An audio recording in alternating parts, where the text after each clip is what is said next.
जय माता दी दोस्तों। तो आप सभी को नवरात्रि की ढेरों शुभकामनाएं। और आज हम आपको सुनाएंगे गरीब बांझ बहू की नवरात्रि की कहानी। तो चैनल को सब्सक्राइब कर देना, वीडियो को लाइक ज़रूर कर देना। तो चलिए शुरू करते हैं। रमा बचपन से ही माँ दुर्गा के प्रति अपार श्रद्धा रखती थी। वो साल में आने वाले दोनों नवरात्रों के व्रत रखा करती थी और कंजकों की पूजा करती थी। उसकी शादी राजीव से हुई थी, जो इन सब बातों पर विश्वास नहीं करता था। वो किसी कंपनी में छोटे पद पर कार्यरत था, लेकिन उसका अहंकार उसमें कूट कूट कर भरा हुआ था। उसने रमा को भी पूजा पाठ करने से मना किया, परंतु वह अपने धुन की पक्की थी। राजीव की माँ भी बेटे की तरफदारी किया करती थी। एक बार शारदीय नवरात्रों के व्रत रखे थे। रमा की सास ने उसको आवाज़ लगाई और वह अपनी सास के पास आई। सास बोली, आज मेरा मछली खाने का मन था, तू बाजार से जाकर मछली खरीद कर ला। शाम को राजीव आएगा तो मैं उसके साथ खाऊंगी। रमा बोली, माँ, आजकल तो मैंने नवरात्रों के व्रत रखे हुए हैं, इन दिनों तो ऐसी चीज़ों का सेवन नहीं करना चाहिए। सास बोली, तेरे इन व्रतों ने हमारा जीना हराम कर रखा है, कभी ये व्रत कभी वो व्रत। रमा बोली, माँ, आप भी मेरे व्रतों से तंग आ गई हो। सास बोली, और क्या, ये रोज रोज की पूजा पाठ से हमें दुखी करके रख दिया है। बहू बोली, परंतु माँ, यह व्रत तो साल में केवल 2 बार ही आते हैं, फिर मैं तो चुपचाप इन्हें करती हूँ, आप लोगों को किसी प्रकार से परेशान नहीं करती हूँ। सास बोली, अच्छा, बड़ी आई, इतना तो परेशान करके रखा है। मेरा बेटा भी तुझ जैसी सन्यासिनी से दुखी हो गया है। बहू बोली, माँ, मैं कोई गलत बात तो नहीं करती, भगवान की आराधना तो बहुत बड़ा पुण्य का कर्म है। सास बोली, रहने दे, मैं सब समझती हूँ, पाप पुण्य की बातें मुझे मत समझा। यह कहकर सास अपनी बहन से फ़ोन पर बतियाने लगती है। रमा मन ही मन सोचती है कि हे भगवान, मैंने ऐसे कौन से कर्म किए हैं जो रात दिन मुझे ऐसी कड़वी बातें सुनने को मिलती हैं। कहते कहते रमा रोने लगी। शाम को राजीव ऑफिस से आया तो माँ ने उसे झटपट दिन भर की बातें कह सुनाई। वह बोला, रमा, तुम्हें कोई बात समझ क्यों नहीं आती? तुम मेरी माँ का कहना नहीं सुनोगी तो अच्छा नहीं होगा। बहू बोली, जो मैंने उनकी कौन सी बात नहीं मानी। वह बोला, आज उनका मछली खाने का मन था और तुमने व्रत का बहाना बनाकर उन्हें मना कर दिया। बहू बोली, नहीं नहीं, ऐसी कोई बात नहीं है, मैंने कोई बहाना नहीं बनाया है, मैं तो नवरात्रों के व्रत हमेशा रखती आई हूँ। राजीव बोला, रमा, मैं किसी देवी देवता को नहीं मानता, मुझे शांति चाहिए। रमा राजीव से कुछ नहीं बोली और अंदर ही अंदर उसे बड़ा दुख हुआ। उनकी शादी को 5 साल बीत गए थे। वे संतान के सुख से वंचित थी। वो माँ दुर्गा से मन ही मन प्रार्थना करती है कि हे माँ, मेरे परिवार को सद्बुद्धि देना। अगले दिन रमा जैसे ही उठी, उसे कमजोरी महसूस होती है। वह बाथरूम में फ्रेश होने जाती है तो उसे उल्टी होने लगती है। वह सास को आवाज़ लगाकर बुलाती है तो सास उसे नींबू पानी देती है। नींबू पानी पीने के बाद भी उसे उल्टी आ जाती है।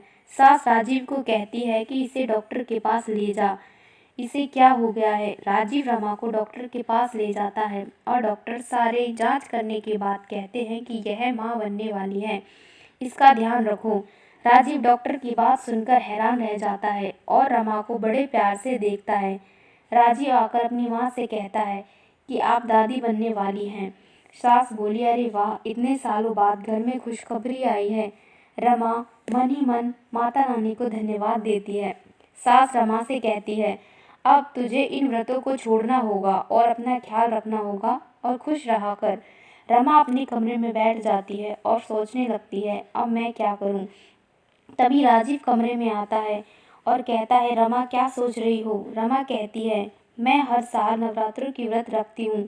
राजीव बोला, अभी तो मुश्किल है, डॉक्टर ने भी मना कर दिया है। वह बोली कि माता रानी की कृपा है कि जो आज ये सौभाग्य हमें मिला है। राजीव बोला कि मैं भी माता रानी की इस कृपा से खुश हूँ, तुम्हारी तपस्या सफल हुई, पर तुम्हें अपना ख्याल भी तो रखना होगा। हाँ, तभी मैं इस दुविधा में हूँ। राजीव बोला कि तुमने शुरू के 2 व्रत रख लिए हैं, अंतिम 2 व्रत मैं रख लूँगा। माता रानी हमारी मुश्किल को समझेंगी, सब अच्छा हो जाएगा। बहू बोली, हाँ लेकिन आपने तो कभी व्रत रखे नहीं। राजीव बोला, रमा तुमने इतने सालों से व्रत रखे हैं तो क्या मैं 2 दिन भी व्रत नहीं रख सकता? तुम परेशान मत हो, मिलजुल कर अब माता रानी की पूजा किया करेंगे। राजीव मन ही मन बहुत खुश था, उसे अब रमा की पूजा पाठ से कोई दिक्कत नहीं थी। फिर नवरात्रों के व्रत पूरे करके दोनों ने कंजकों को जिमाया और सास अपने बेटे के बदलाव से दुखी थी, पर कुछ भी कहने और सुनाने की स्थिति में भी नहीं थी। फिर रमा ने एक सुंदर कन्या को जन्म दिया, जिसका नाम रमा ने वैष्णवी रखा। वैष्णवी पर सब बहुत प्यार लुटाते थे। उनके परिवार में खुशियां ही खुशियां छा गई। रमा अपने पूजा पाठ में और अधिक मगन होने लगी थी और राजीव भी अब भक्ति भाव से पूजा पाठ करने लगा था। एक दिन सास ने रमा से कहा, रमा वैष्णवी बड़ी हो रही है, तुम जरा इसका ध्यान रखा करो। मैं कब तक जिंदा रहूंगी? वह बोली, आप चिंता मत कीजिए, मैं वैष्णवी का अच्छे से ध्यान रखूंगी और आपको भी कुछ नहीं होगा। सास बोली, हाँ हाँ मुझे पता है तुम कितना ध्यान रखती हो। सास मन ही मन बहू से चिढ़ती रहती थी। समझ नहीं आ रहा था कि कैसे उसे पूजा पाठ से हटाए। राजीव ने कई बार माँ को समझाया भी, पर सास अपनी बात पर अड़ी रही। एक दिन रमा किचन में खाना बना रही थी। वैष्णवी पलंग पर लेटकर दूध पी रही थी। थोड़ी देर बाद वैष्णवी पलंग से उतरकर स्विच बोर्ड के साथ खेलने लगी।